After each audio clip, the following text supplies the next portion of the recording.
I'm Alison McGill, and I'd like to share with you how I create a pastel drawing for the Scottish Gallery's Great Scots in Isolation series.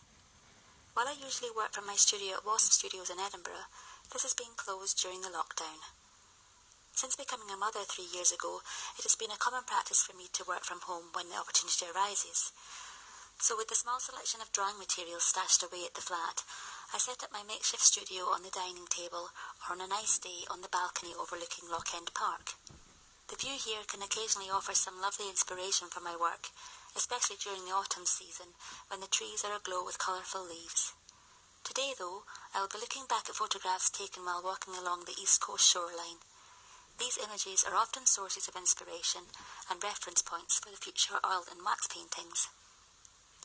I like to use a neutral coloured pastel paper with a slight texture. Taylor Rowney's Murano paper is a particular favourite, as interesting surfaces can be achieved. Using soft chalk pastels predominantly enables so many mark-making techniques, which helps me to get the desired effect in my drawing. The paper is torn to size and I'm ready to begin. I tend to block in colours and sketch the drawing using both the flat edge of the pastel with long strokes of colour and the pointed tip to make finer drawing details. I select and add colours as the drawing takes shape.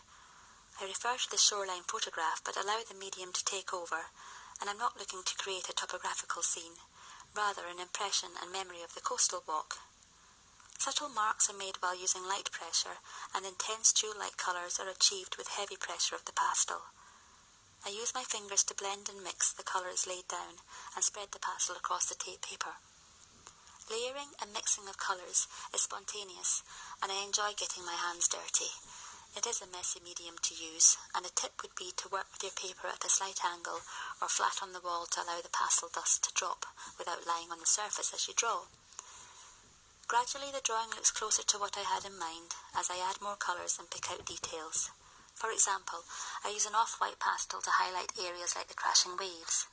The darker tones are made up of dark blues, deep greens, purples and browns, and I rarely use black in my work.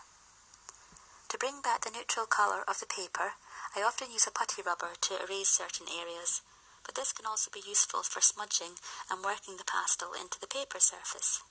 Similarly, I use the sandpaper to rub into the paper to create lines and textures.